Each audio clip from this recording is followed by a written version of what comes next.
Hi guys, just here with some of the dogs, having a quick coffee. So I thought I'd do a video, a health related video today. I'm just being out doing bits and bobs ready for Christmas. And Nipsey is currently cleaning all of Nellie's face, which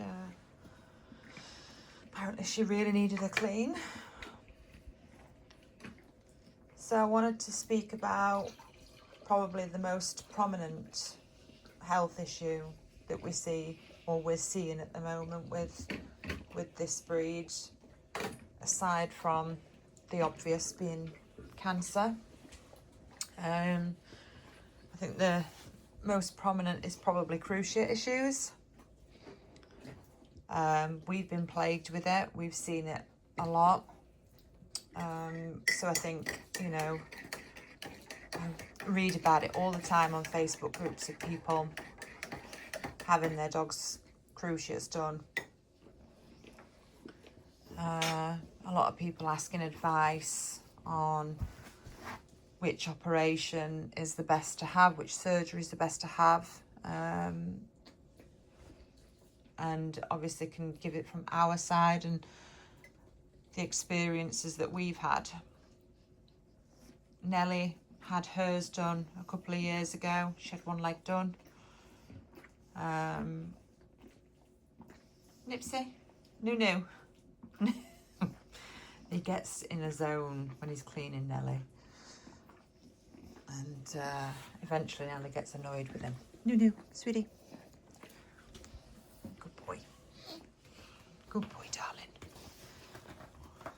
Yes, I think Nellie's clean enough now.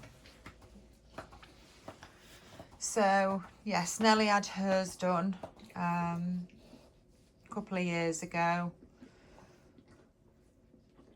We've had, Iggy had hers done, B had hers done, Drake had his done, and Drina had hers done as well. We've been really lucky in that we've only ever had to do one leg. I can see you. I can see you. So we have been super lucky, because I know that a lot of people, once they've had one leg done,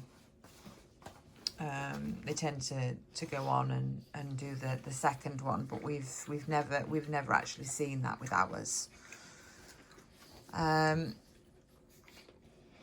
So the cruciate is a ligament inside the knee. There's two ligaments in there, but the CCL, the cranial cruciate, is the one that tends to go with big dog. Well, with any dog. Any dog can do their cruciate, but you tend to find it in the bigger dogs because they carry more weight, and of course they're always, even though they're big dogs, they're still active, and it only takes a wrong turn when they're running, anything like that, to strain a cruciate. You know, and it's very easy to do, but it's also, once you've seen it, you can't unsee it. So you tend to know when a dog's done its cruciate after you've seen it for the first or second time. And I used to get so stressed about it, you know, when Drina first did hers. She was very young, and I watched her do her cruciate. She ran out of, I put a pen in the garden for the rescue dogs, and she was playing around, and she came running out of the pen, and there was a slight lip on the pen, and she got her foot underneath that lip, and she kept running, and yeah, tore a ligament. She wasn't even a year old, I don't think, from memory. And it wasn't a complete tear, it was a partial. So they can have strains to the cruciate, which is just a very, very faint limp. And then you have the partial tears where when it initially starts tearing, you'll see them be very lame and non-weight bearing, but after a couple of days of pain relief and kind of letting things settle down and the inflammation going down, you'd see that they start weight bearing again. That's not a full tear. A full tear would be a dog that can't weight bear on that because it just feels so unstable in the knee. Most of the time, they're partial tears that you see. All of the dogs have disappeared now, so you've not got anything to look at. Yeah, so the majority is a partial tear rather than a full. And those are the ones that still need surgery 9 times out of 10. They're not going to get better on their own. To get them better is probably more stress on the dog than just doing the surgery. There's 3 different types of surgery at this moment. So you've got the old-fashioned lateral suture surgery. There's Nipsey. Which for many years was the only surgery that was out there. You know, it was the only way to correct these cruciates that had gone wrong. And then they brought in the TTA and the TPLO to more intrusive surgeries. Definitely a little bit more bionic, but seem to do a better job for large breeds. The lateral suture method was kind of out of favour with the large breeds, especially dogs over kind of 30 kilos. You know, they weren't the one that most vets would recommend to a large breed dog. I've got my own opinions on that. We have never done a TTA or a TPLO on any of ours. We've always done lateral suture. We've had a lot of vets refuse to do the lateral suture, and I still stand by that. I don't believe in kind of breaking bones to correct a ligament. It's just something that just doesn't sit right with me. And I remember years ago talking to another breeder, friend of mine, from another country, and he'd, you know, done quite a bit of research into it, and he was seeing a lot of bone cancer forming in the knee from these surgeries. And I'm not suggesting that it's definitive and that there is, you know, a direct link there, but for me personally, I'd rather not risk that. Bone cancer is something that is super, well, it's fatal, because, you know, there's most of these big breeds struggle to live with just 3 legs. So for me personally, we've always kind of gone with the lateral suture. It's a little bit more intensive in the recovery. The operation obviously isn't as big, so the lateral suture involves a wire around the knee to hold the knee in place and create stability, whilst the scar tissue around it holds the knee in place. So it's kind of a temporary measure until the scar tissue starts to form around the knee and holds everything back in place. None of the surgeries currently available involve repairing the actual ligament. It's creating stability in the knee for that ligament to no longer need to do its job. Everything else does the job instead. You know, it's not a matter of repairing the actual ligament. It's creating a stable environment to stop the limping, to stop the lameness. because obviously when the ligament has gone, the knee feels very unstable, which is what stops them from putting weight on the knee. So creating that stability, stopping the wobbling, the moving around in the knee, then enables them to start weight bearing and recovering from the tear, or at least the partial tear anyway. There's a lot of techniques that are used for recovery. I'll be honest, again, you know, we're not afraid of cruciates at this point. We've dealt with it so many times now that you feel like it's just part of having these large breeds when they do go. So, you know, we don't really think too much about it, but I appreciate it's super scary from a first time cruciate person who's never dealt with it before. You know, I can understand why it's frightening, because it is. You know, it's a big surgery, and we're taught that it's a huge surgery and it's a big thing for these dogs to get over.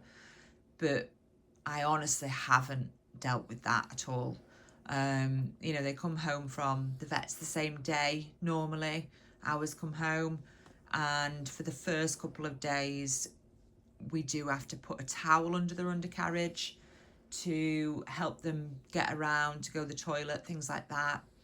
After a couple of days, once the inflammation started to go down and they don't feel as groggy from the anaesthetic, they start toe tapping on the floor. They'll start putting their toe to the floor and holding a tiny bit of weight. Obviously, we don't want them holding too much weight on there. They need to stay off it for a good week or two without putting in any major weight on that leg. And then after that, they'll start to be weight bearing on there, and you can start, you know, letting them walk around a little bit more and not confining them. The recovery is huge just simply because of the confinement. You know, they have to be confined to small spaces to avoid them from overusing the leg, because that's essential to recovery. When they first have the surgery, the scar tissue isn't there to hold everything in place. Everything's brand new and fresh in there. And you know, they've got to take time for things to start to heal inside before they can start doing more things. And that does take time. That takes, you know, patience. And in their minds, they're going to feel better. They're going to want to do things. They're going to want to be out and about, especially if they're on pain medication. And, you know, they can't. So you've got to kind of keep them entertained whilst within a small area. And I think that's the hardest thing about the recovery from cruciate operations and surgeries. So I appreciate it's super difficult to keep a dog who feels like they're okay and they can just go off and do things confined when in reality they should be confined. We start lead walking probably sooner than the vets would like, but very, very, very short lead walks. Again, you know, more for them to be able to sniff around and wear themselves out by seeing new environments and things like that. We start that after a few weeks of complete rest. We don't want things to seize up. You certainly don't want things to be left too long. So as soon as you think that actually they're putting quite a bit of weight on there, you know, a 2-minute walk down the drive and back up is enough for them to just keep doing those teeny tiny bouts of walking around and using it but not overusing it. And normally by between 8 and 12 weeks they're back to kind of being able to have a decent walk without being off lead. You've got to also pay quite close attention to the strain on the other leg. by them not walking around. And that, I think, is probably why we haven't seen a second cruciate go, is that we don't just allow them to lie down the whole time. If they start to lose muscle on the other leg, there's a weakness there instantly, and that weakness is obviously going to cause strain on that knee. On the second knee, you've already got it weight bearing the whole of the body. It's not being distributed evenly. So to then be losing muscle is only going to cause more problems. So it is a balance. It's definitely a balance, and it's something that, you know, is not the easiest thing to deal with, but it's also not the end of the world. The one thing that I like about the lateral suture surgery is that if it goes wrong, it's not a big deal. If that wire snaps in the knee because they've overdone it, or they've accidentally got off a lead and chased something, and if that was to fail, they just need to go back in and redo it. My issue again with the TTA and TPLO, when that fails, it fails miserably, and there are real repercussions from that. Bones splintering, things like that, you know, they're real problems. And I'm sure there'll be a lot of vets that will watch this and think she's wrong, you know, the surgeries are safe. There are cases out there where things have gone drastically wrong with these surgeries, and the fixes have been much bigger than the actual surgery in the first place. For me, the safest option is lateral suture. We've never had one fail. I think the largest dog that we've done one on was Drake. He was 72 kilos when he had his cruciate surgery. I wouldn't say that it was the most successful, but he also had quite a lot of arthritis in his knee. So his limp didn't completely go after the surgery. He was still a little bit, one of his back legs just didn't look quite right when he moved. But he lived a completely normal life. It didn't, you know, he was no show dog afterwards, but it never fazed him or bothered him, and he was on joint supplements the same as we have to do regardless for these big breeds. Sorry, just drinking my coffee. So, you know, it wasn't the end of the world for us, but it didn't fail. It was still in place. It wasn't that it snapped or anything like that. It just didn't heal as well as some of the others have. So it's something for owners to think about. A lot of people do need to remember that, you know, you can ask for that surgery. You don't have to have TTA and TPLO. I appreciate there's plenty of dogs that aren't insured that are not going to be able to afford TTA and TPLO.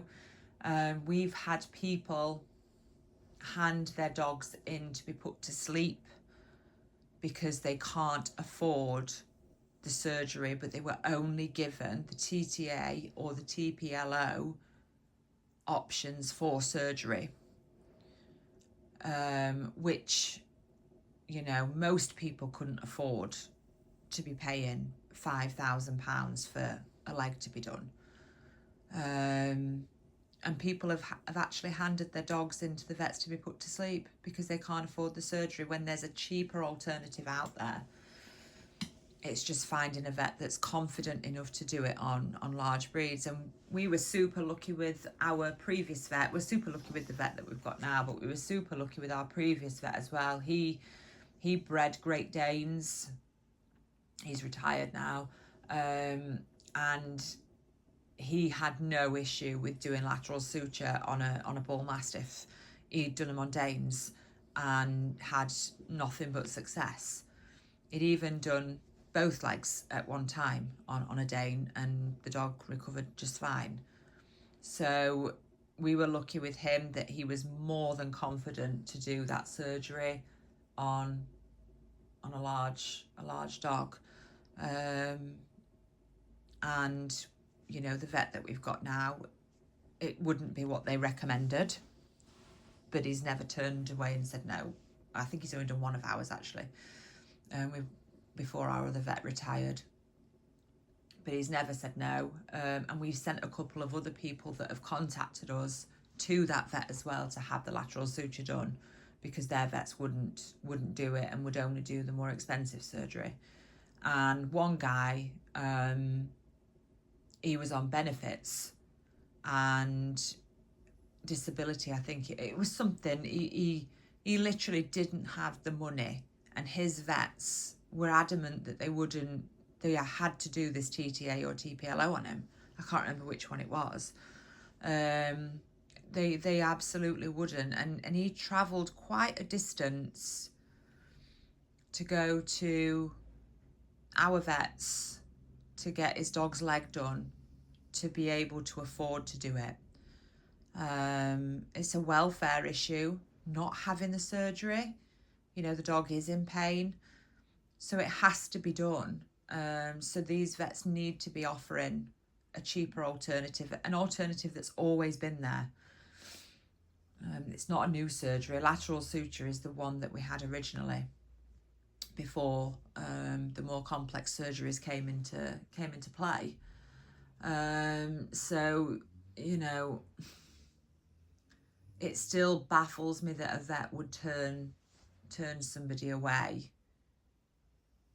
when there is a cheaper alternative there, and leave a dog in pain. I still cannot get my head around that, but that's the reality. So yeah, cruciates, big problem, definitely a big problem. The causes, it is such a minefield. There's so many causes for cruciates going.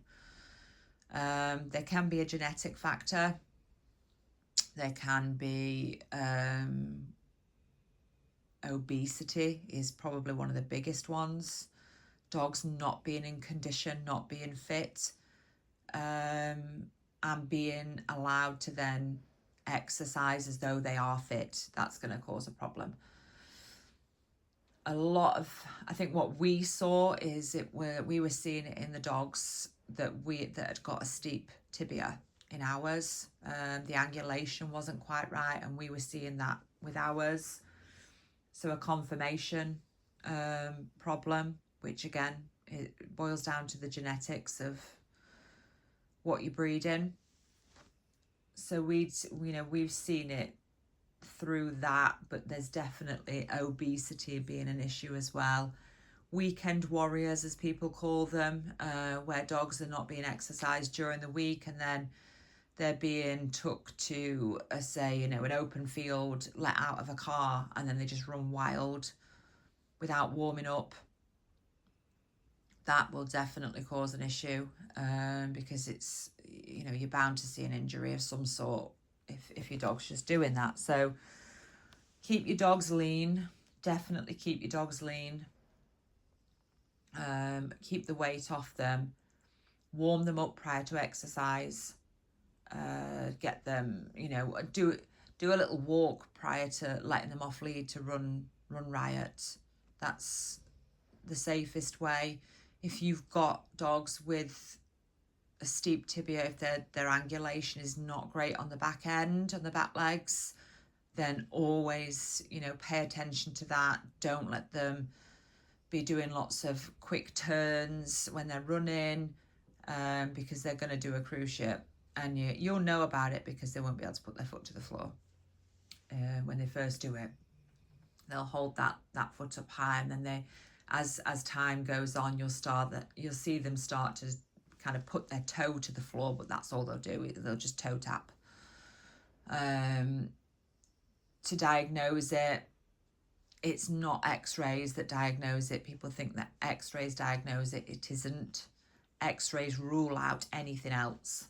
So your vet will ask to x-ray it. And whilst they're under, they sometimes do what's called the draw test, where they check the movement in the knee whilst the dog's sedated. And from that, they can determine if there is a cruciate injury. I think most people that have seen it can just tell. You can tell by the way that the knee moves. It kind of has a slight wobble when weight's put on it. I think the last 2 of ours, we haven't even x-rayed them until they've actually gone in for the surgery. We've just said, you know, x-ray it just before you do the surgery, because we just know what it is. Yeah, so it's not diagnosed by x-ray. The x-ray can't see the ligament because it's a ligament, but it can rule out things like bone cancer, which can cause limping as well, or fractures, anything like that. If there's no sign of any bone injury, they'll look at the arthritis in the knee, because you'll be very surprised how quickly that arthritis builds in the knee. Even if they've only just done the injury, chances are that cruciate was already starting to degenerate. So there will be arthritis there, and you'll see that arthritis. So yeah, it's not a definitive by an x-ray, but it's more than likely going to be ruled out or ruled in from that x-ray, looking at what else is going on around it. But they cannot see from x-ray how torn that cruciate is, what the damage is. There's none of that on an x-ray. So that is our experience of cruciates. That is, you know, what we've kind of dealt with, our experience in terms of surgeries, and what we personally do. Everyone's kind of thought process is different when it comes to cruciates. Some people want to take their dogs back in the show ring after they've done a cruciate, so they wouldn't opt for lateral suture in case it doesn't heal the way that they want it to. But if they're not in the show ring, I don't really see a reason for pushing the bigger surgeries. But that's just my opinion on that. So yeah, that is cruciates and the recovery and all the rest of it that comes along with that god-awful disease, injury, whichever it's caused by. So I'm going to finish my coffee. I'm surprised that Nipsey hasn't been hounding me for my coffee. Probably doesn't realise I've got it just yet. And let's get some Christmas presents wrapped. So we'll see you on the next episode. Bye, guys.